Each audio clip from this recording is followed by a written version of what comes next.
오늘 두 분이 해결한 사건은 어떤 사건일까요? 지금으로부터 8년 전 일인데요. 2015년 설을 일주일 앞둔 2월 12일 한 여성이 경찰서를 찾아왔습니다.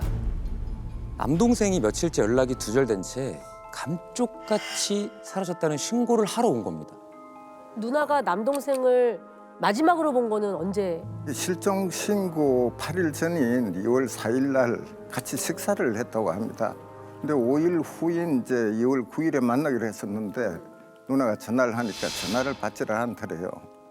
그래서 이제 그 다음 날 아침 일찍 남동생 집으로 갔었는데 점심시간이 지나도록 나타나질 않은 거예요. 그래서 이상하게 생각을 했다고 했습니다. 9일 날부터 연락이 안 됐다 그러면 연락이 안 된 기간이 길었던 거잖아요. 그렇죠, 그렇죠. 그럼 남동생 집에 다른 가족들도 좀 있지 않았을까요? 남동생은 60대 남성이었었는데 혼자 사셨던 분이었어요. 누나분이 집에 갔을 때 좀 이상한 점은 딱히 이상한 거는 보지 못했다고 하셨고요. 집안 상태는 평소처럼 깨끗하게 청소가 돼 있었고, 예. 그런데 그 침대 밑에 동생의 휴대전화기가 충전 중으로 되어 있었다고 했습니다.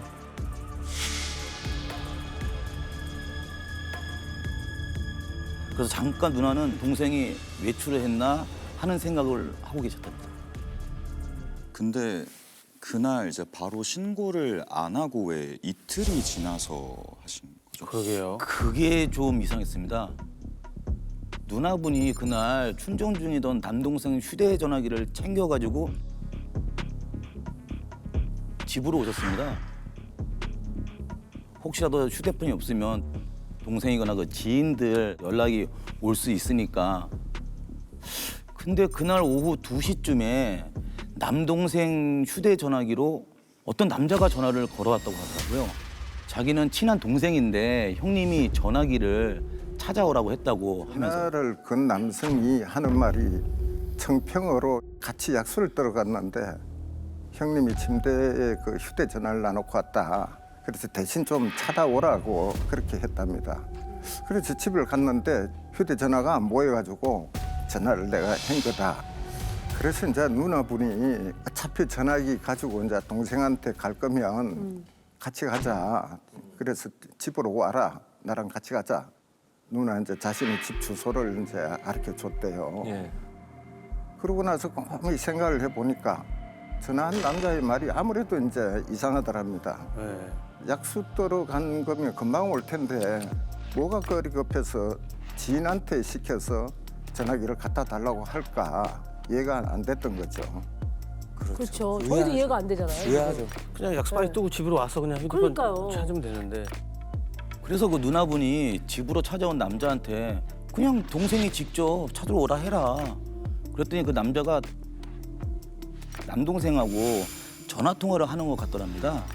그리고는 자기 명함을 주면서 형님이 지인 별장에 갔다가 온다고 하네요. 이틀 뒤에 누님한테 연락이 올 겁니다. 하고 돌아갔다고 합니다. 어?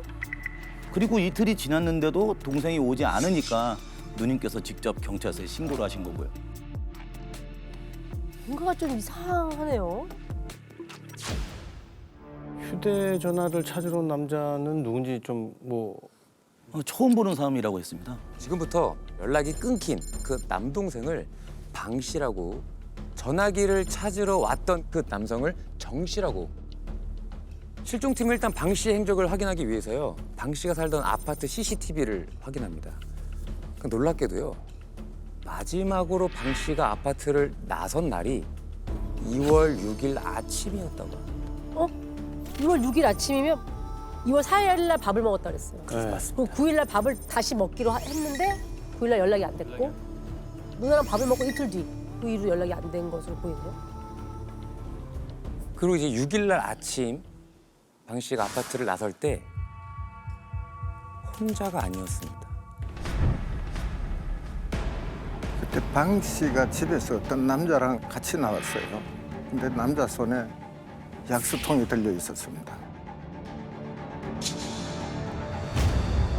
근데 그 남자가 운전하는 차를 타고 함께 사라졌고요. 그래서 그 차량 소유주를 확인해 봤더니 누나한테 전화기를 찾으러 왔던 그 정 씨였습니다. 이 약수를ตื้어간 게 맞기는 하네요. 네. 그쵸, 뭐 약수통을 들고 갔다고 하니까.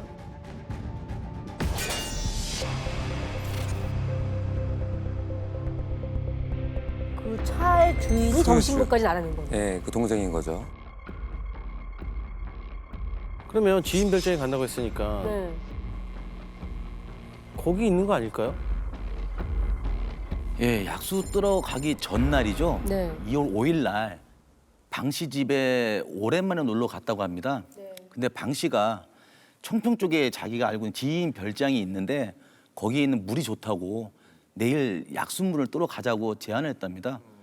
그 정 씨 입장은 딱히 할 일도 없고 해서 그날 같이 방 씨 집에서 잠을 자고 다음 날 같이 청평으로 갔는데 약수를 뜨고 나니까 방 씨가 자기는 여기서 며칠 더 지낼 거니까 혼자 돌아가라고 했다고 합니다.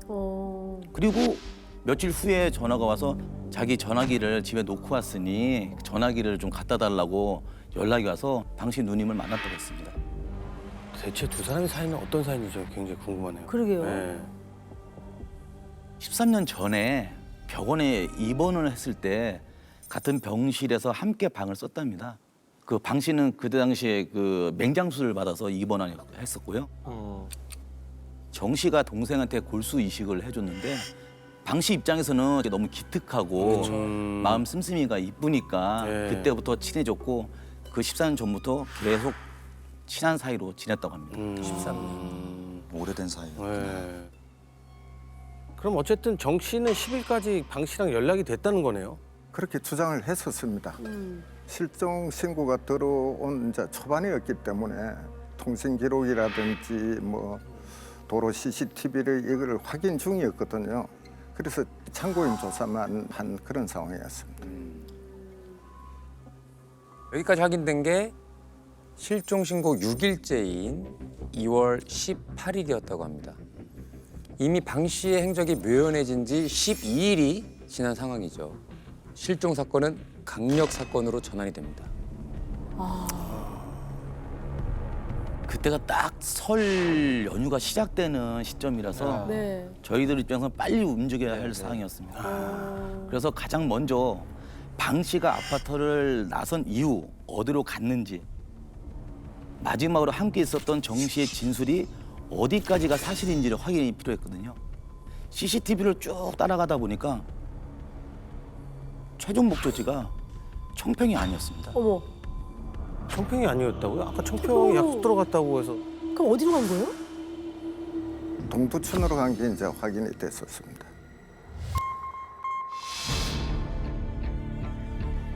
청평에 방 씨를 내려주고 혼자 간 건가? 아닙니다. 그때 그 동두천에 갈 때 방 씨랑 정 씨 두 사람이 모두 CCTV에 포착이 됐었거든요. 아, 이러면 그러면은 방 씨의 최종 목적지가 청평이 아니라 동두천에 있는 거네요? 예, 그렇게 봐야 됩니다. 동두천에 정시 소유의 작은 가건물이 하나 있는데요. 그 가건물 옆에 빌딩으로 들어가는 게 CCTV가 확인됐습니다. 본인 건물이 아니라 그 옆 건물로 들어갔다. 네, 맞습니다. 거기는 왜 갔을까? 그 빌딩은 입주자가 없는 빈 건물이었는데요. 그 건물에 1시간 후쯤 정 씨가 혼자서 나오는 모습이 확인됐습니다. 그러면 그 빈 건물에 가보셨을 거 아니에요? 방 씨가 있던가요? 건물 안을 이제 싹 다 뒤져봤는데 방 씨는 이제 보이지 않았어요. 그래서 저희가 이제 건물을 수색하는 동안에 다른 팀에서 이제 CCTV를 확인하고 있었거든요. 그 팀에서 이제 연락이 왔는데 그 다음 날 정 씨가 다시 그 건물로 들어간 게 확인이 됐습니다. 차 트렁크를 열어두고 왔다 갔다 하는 거는 이제 보이는데 CCTV 각도를 교묘하게 이렇게 피해서 주차를 하는 상황이라 정 씨의 정확한 행동은 이제 보이질 않았어요. 그럼 가서 체포해서 물어볼 수 있는 거 아닌가요? 물론이죠. 그래서 저희가 정 씨를 체포를 하러 갔는데 네. 아쉽게도 한 발 늦었습니다. 늦었어요. 냄새를 맡았나? 도망쳤나요? 강력 사건으로 전환된 그날 해외로 이미 도주해 버렸더라고요. 야. 해외로요? 와. 아 그러면 티켓이나 이런 거 통해서 어디로 갔는지 정도는 확인이 된 건가요? 출입국 기록을 확인해 봤더니 일본으로 출국한 게 확인됐습니다.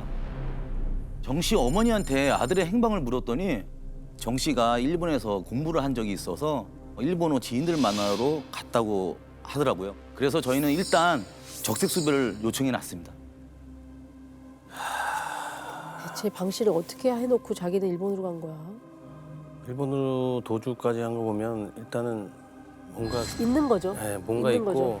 아 이게 불행한 생각이 좀 듭니다. 그래서 이제 저희는 일단 빈 건물에서 범행을 저질렀다고 이렇게 보고 4층에 그때 유치원이 있었거든요. 네. 근데 운영을 안 한 지가 이제 꽤나 돼가지고 먼지가 좀 쌓여 있었어요. 자세히 보니까 바닥 일부에 닦은 듯한 이런 흔적이 보였어요. 그래서 혈흔 반응부터 봤는데요. 유치원 화장실이랑 교실 바닥과 의자에서 루미놀 혈흔 반응이 나왔습니다. 저희가 바로 방 씨 집에 가서 칫솔, 속옷 대조를 했는데 애석하게도 방 씨와 같은 유전자로 확인이 됐습니다. 근데 아까 얘기하셨지만 명함을 줬다고. 네, 누나한테 명함을 왜? 이게 밝혀지지 않을 거라고 생각을 했을까요? 휴대폰을 받으러 간 거 보면 휴대폰에 뭐가 있나 본데. 뭐가 있을 수도 있어. 그렇죠, 그렇죠. 맞아요. 그러니까 뭔가 네. 지금 네. 일단 살인 자체가 목적이라기보다는 네. 뭔가 다른 의도가 있는 것처럼 보여지는 상황이에요. 왜냐하면 지금 사건 현장이 이제 거기로 추정이 되잖아요. 네. 그럼 바로 처리를 했어야 돼요. 그쵸. 은닉하고 매장하고 숨겼어야 되는데 범인 입장에서는 지금 이 시즌보다 더 급하게 뭔가 지금 확보해야 될 것이 있거나 다른 목적이 있거나 이 방향으로 이제 수사를 다시 전환을 할 필요가 있다 이렇게 보여지죠. 그래서 저희는 방 씨를 살해한 것으로 보이는 2월 6일 정 씨의 행적을 쭉 살펴봤는데요. 동두천에서 빠져나온 정 씨가 자기 집이 아닌 방 씨의 아파트로 다시 간 게 확인됐습니다. 오, 집에 그렇죠, 그렇죠. 뭐 가지러 가지 않았겠어요? 그 사실 방 씨 아파트로 간 정 씨는 한참을 집에서 이제 머무르다가 무언가를 점프에 둘둘 말아가지고 아파트를 이제 빠져나왔어요. 근데 이제 집안에서 이제 사라진 기중품이라든지 현금 이런 거는 없는 걸로 판단했습니다. 정 씨는 왜 방 씨 아파트로 다시 돌아간 걸까? 그 이유는 전혀 예상치 못한 곳에서 다 드러나게 됩니다. 어떻게 된 건데요? 이상하게 이제 방 씨 주소지가 다른 곳으로 이제 옮겨져 있었습니다. 이제 2월 11일에 옮겨져 있었어요. 실종 신고가 들어간 게 12일. 실종 신고 하루 전에. 이거 10일이면 지금 사망한 지 5일이 지났을 텐데. 그렇죠. 아까 6일로 추정을 했잖아요. 우리가 네. 동두천으로 간 게 6일이니까. 어떻게 그럴 수 있지? 정 씨가 주소지를 바꾼 거 아니에요? 근데 이거 본인이 안 가도 주소지 바꿀 수가 있어요? 그거 법적으로 걸려요. 사망자의 뭐 이렇게 그럼. 그거를 그렇죠, 그렇죠. 한 거나 그러면 네. 대체 무슨 이유였어요? 처음엔 저희도 이유를 몰랐는데요. 방 씨의 아파트에서 그 답이 나왔습니다. 주소를 옮기기 이틀 전이죠. 2월 9일. 9일. 방 씨의 아파트 소유권이 방 씨에서 다른 사람에게 넘어갔습니다. 그리고 그 아파트로 담보대출까지 받은 상태였고요. 아, 그럼 정 씨가 피해자의 아파트를 노렸다는 이야기인데요, 지금. 그렇게 그렇게 보면. 보여져요. 네. 그 아파트 명의가 딱 정 씨 이름으로 돼 있었겠네요. 근데 이제 정 씨가 아닌 제 3자의 명의로 돼 있었습니다. 또 다른 삼자. 삼자요? 자, 형사님들은 이제 아파트의 새 명의자가 공범일 가능성이 있다고 보고요. 조심스럽게 새 명의자를 만나게 됩니다. 근데 형사님들을 보고 아주 그냥 노발대발하더랍니다. 어? 자기는 정 씨에게 빌린 돈을 아파트로 받았는데 무슨 말이냐 지금. 어? 무슨 말이야 이게? 새 명의자는 정 씨에게 투자를 했다가 원금도 돌려받지 못한 상황이라고 하더라고요. 투자금은 약 한 2억 2천만 원 정도 되고요. 그런데 1월쯤 정 씨가 갑자기 찾아와서는 투자금을 돌려줄 방법이 생겼다. 근데 부동산으로 대체해도 되겠냐고 그렇게 제안을 하더랍니다. 아. 그럴 수 있지. 그럼 피해자 아파트를 몰래 넘길 계획을 1월부터 했다는 거네요. 그렇죠. 그렇죠, 그렇죠. 네. 네, 맞습니다.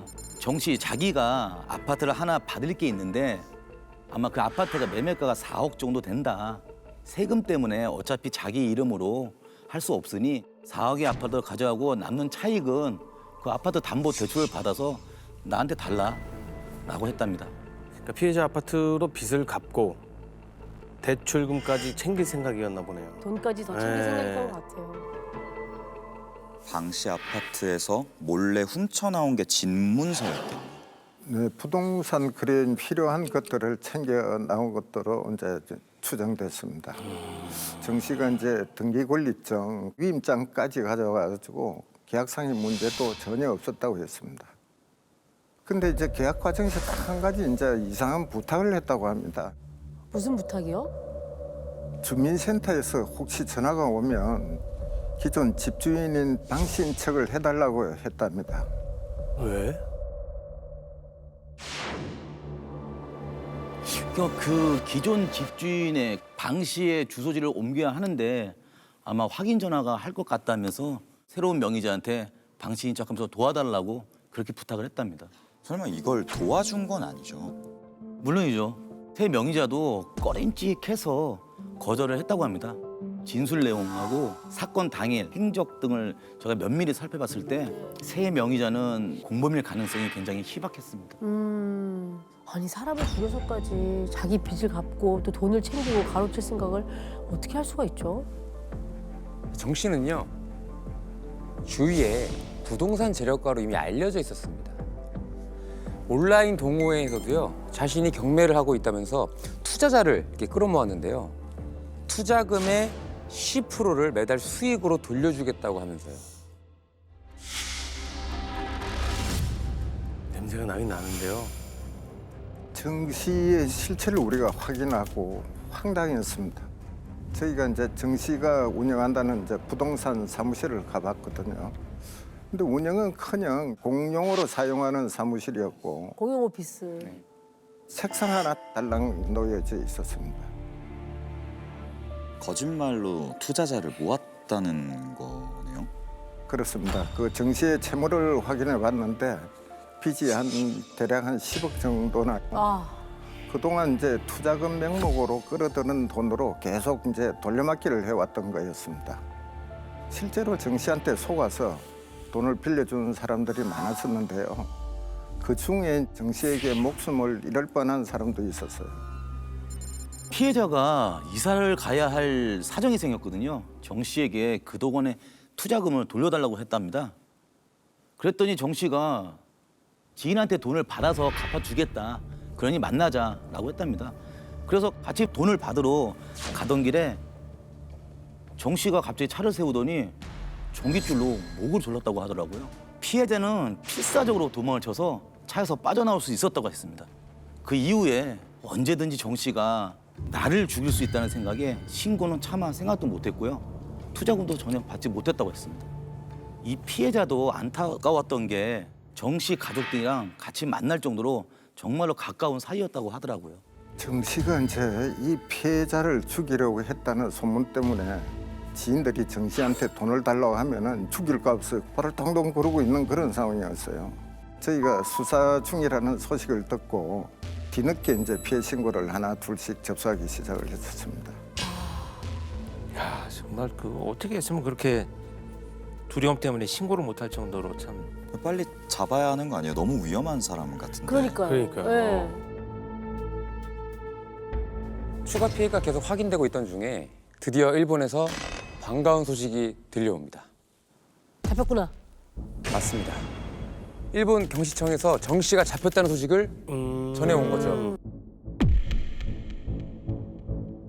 대출받은 돈으로 지내다가 지갑을 잃어버렸다고 하더라고요. 그래서 막노동이라도 하려고 했는데 외국인 등록증이 없으면 안 된다고 해가지고 쫓겨났다고 합니다. 결국 거리에서 노숙생을 하다가 체포된 거죠. 아, 아유. 그때 이제 저희는 정 씨가 잡혔다는 얘기를 듣고 그때부터 이제 머리가 좀 복잡했었어요. 지금 도피 기간도 굉장히 길었고 외국에 가 있는 상태고 이런 상황에서 수사팀에서는 사실 이거 자백을 받아야 되는데 또 얼마나 많은 또 준비를 해 놓았겠습니까? 아. 뭔가 결정적인 한 방이 필요하셨겠네요. 네, 일단 공항에 들어오기만 하면 무조건 성부수를 던져야 되겠다는 생각만 했었습니다. 저희가 이제 정시 차량을 추적하면서 피해자 방 씨를 유기했을 것으로 보이는 장소를 미리 파악해 그런 상황이었었거든요. 그래서 비행기에서 내리자마자 수갑을 채워서 차에 싣고 유기 장소로 달렸습니다. 그리고 차 안에서는 이제 정 씨를 압박하면서 자백을 이제 끌어내라고 했습니다. 근데 그때가 밤이었거든요. 캄캄한 데가 뭐가 보이겠나 싶었죠.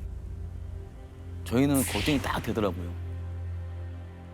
아, 내일 아침에 해 뜨면 다시 오는 게 낫지 않나 싶었는데 팀장님께서 무조건 달리라고 하시더라고요. 다른 형사들도 이제 걱정을 많이 했었는데요. 강력범죄는 아주 잔머리가 강합니다. 그래서 언제 또 이게 머리를 굴려서 어려운 일이 닥칠 수가 있기 때문에 틈을 주지 말자. 맞습니다. 두어 번 길을 잘못 찾아 들긴 했는데 정 씨가 딱 손을 짚더라고요. 그래서 바로 땅을 살짝 파봤더니 피해자로 보이는 사람의 발이 보였습니다. 아유, 진짜 참 그래도 참 발견했구나. 그래서 이제 현장이 훼손될까 봐서 피해자 발만 확인하고 이제 다음 날 현장 감식을 하러 다시 갔는데 피해자분이 이제 저희들을 이제 기다리셨던 것 같은 느낌이 들었어요. 억울하게 이제 망자들이 이제 가끔 이제 나타나는 현상인데 발굴을 시작하니까 갑자기 하늘에서 막 이제 비가 쏟아지는 거예요. 순순히 인정을 했습니까? 인정했습니다. 정 씨는 새 명의자한테 아파트 새 명의자에서 썼던 수법으로 피해자 방 씨를 꿰어냈던 겁니다. 어떤 사람이 건물로 빚을 자기한테 갚겠다고 하는데 세금 때문에 정 씨 자기 명의를 할 수 없다. 방 씨에게 명의만 빌려달라고 했답니다. 방 씨는 14년 전부터 봐오던 동생이니까 그런 정 씨를 믿고 인감을 내준 거고요. 그 이후에 방 씨가 주변 지인들한테 얘기를 하니까 그 인감을 주면 위험하다. 네. 그런 조언을 듣고서 정 씨한테 다시 인감을 다시 갖다 달라. 그래서 돌려받았답니다. 그 부분에 대해서는 저희가 한번 직접 들어보시죠.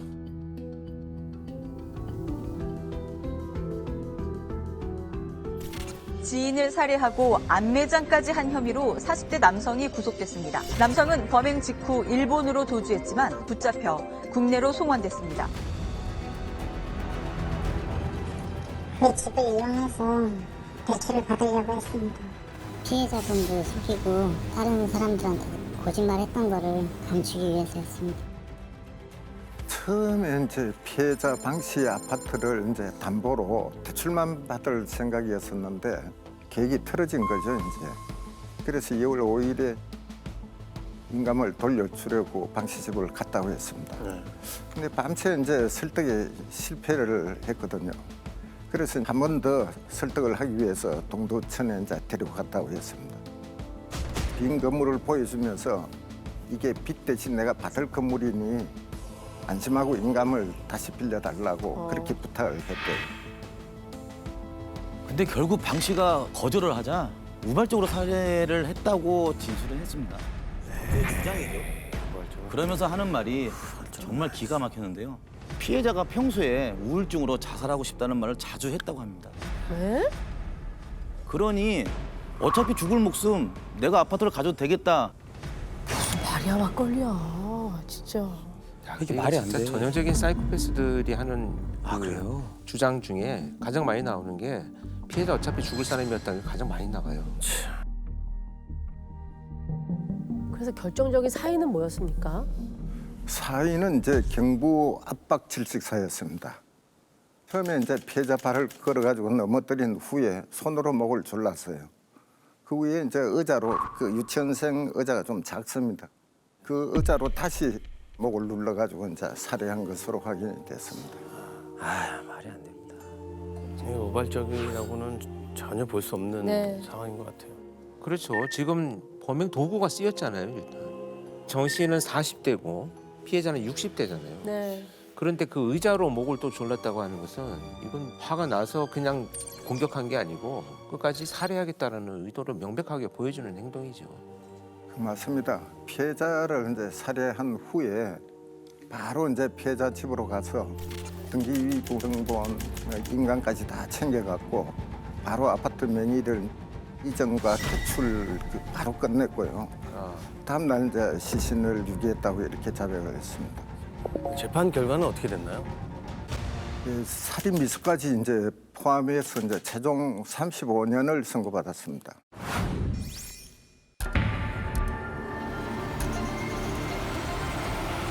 근데 그게 제일 이상한 것 같아요. 그러니까 전화기는 왜 찾으러 갔을까?